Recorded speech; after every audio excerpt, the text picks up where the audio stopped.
스페인어를 처음 시작할 때 배우는 동사들이라 잘 안다고 생각하지만 막상 문법 문제를 풀 때 자주 틀리는 영역 중에 하나가 세르와 에스타르 차이에 관한 문제입니다. 이 동사들과 관련된 문제를 풀 때 가장 중요한 건 주어를 먼저 확인한다. 시험에 자주 나오는 세 가지 문제 유형으로 왜 주어가 중요한지를 보겠습니다.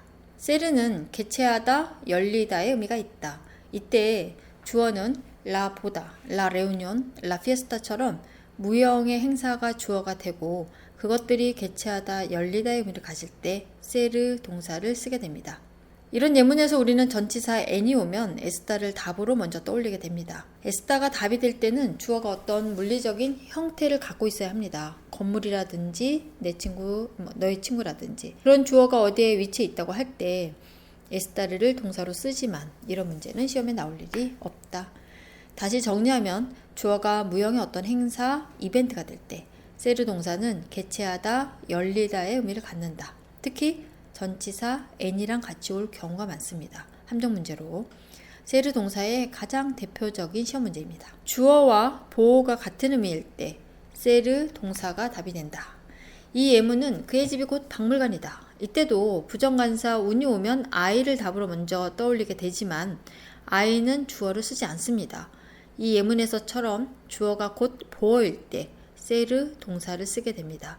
델레 베도스 이상 또는 플렉스 스널트 고득점을 위한 문제이기도 합니다. 문장이 최상급 구조일 때 세르와 에스타르 중에서는 세르만 쓴다. 비교급인 메오르 앞에 관사가 있죠. 그러면 이 문장은 최상급 구조가 됩니다. 최상급 구조에서 세르와 에스타르 중에서는 세르 동사만 쓸 수 있다. 예전에 저도 스페인어 공부를 할 때 이제 동사가 수반한 전치사가 보이기 시작하고 궁금해지기 시작하던 때가 기억이 납니다. 뭔가 기초를 벗어나고 있는 것 같으면서 공부할 게 점점 많아지는 느낌이 들었던 게 생생하네요. 동사가 수반하는 전치사를 아는 것은 단순히 문법 문제를 해결하는 데 그치지 않고 여러분들의 독해 실력을 한층 업그레이드 시켜줄 겁니다. 세르와 에스타르도 수반하는 전치사가 있습니다. 에스타르데는 뭐하는 중이다. 유행 지나가죠. 여행이나 휴가, 일정 기간 동안 보내고 돌아옵니다. 모두 일시적인 상태를 얘기하고 있습니다. 이 두 문장을 비교해 볼까요? 우리가 일반적으로 직업을 얘기할 때 세르 동사를 쓰죠. 하지만 에스타르로 직업을 표현할 때는 전치사 대와 같이 씁니다. 일시적으로 그 직업의 일을 하고 있는 거죠. 직업을 얘기할 때 세르를 쓴다는 건 우리가 기초 공부할 때 배우죠. 그래서 시험에는 전치사 대를 제시하고 답이 에스타르가 되는 직업 문제가 주로 출제가 됩니다.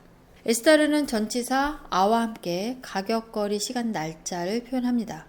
우리가 일반적으로 가격은 cuánto cuesta, cuánto es로 물어보지만 에스타르로 물어보게 되면 시세나 환율처럼 수시로 변하는 가격을 물어볼 때죠. 이때 전치사 a를 반드시 같이 씁니다.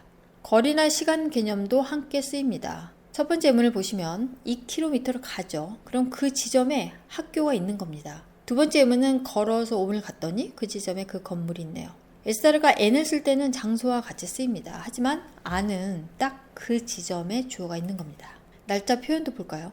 직업처럼 날짜도 주로 세르 동사를 쓰지만 시험에서는 이렇게 에스타르로 날짜를 표현하는 문제가 상대적으로 더 출제가 됩니다. 그 날짜에 남아있는 것이 아니므로 항상 에스타로 표현할 때는 에스타모스에 역시나 전치사 아와 같이 쓴다. 세르데는 출신, 소유, 재료의 의미가 있습니다. 첫 번째 예문은 너 어디 출신이니? 한국에서 왔어. 기초할 때 배웠던 익히 들어왔던 문장이죠. 따라서 세르데는 소유와 재료의 경우가 주로 시험에 출제되는 편입니다. 두 번째 예문은 이 차는 누구 거니? 후안의 것이야. 소유의 의미로 쓰였네요. 세 번째 예문은 이 책상은 무엇으로 만들어졌니? 나무로 만들어졌다. 재료와 같이 쓰입니다. 세르와 에스타르는 마냥 수인 줄 알았는데 이렇게 놓치고 있었던 부분이 간혹 있죠. 그 부분들이 메꿔졌기를 바랍니다. 이제 에스타르와 아이를 비교해 볼까요?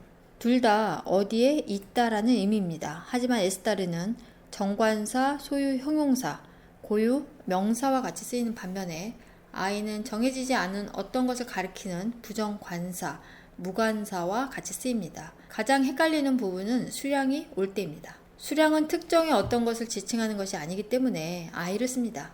이 부분 때문에 주로 에스타르와 아이가 헷갈렸던 겁니다. 오늘 배운 것의 핵심만 다시 살펴보겠습니다. 에스타르데는 뭐뭐하는 중이다.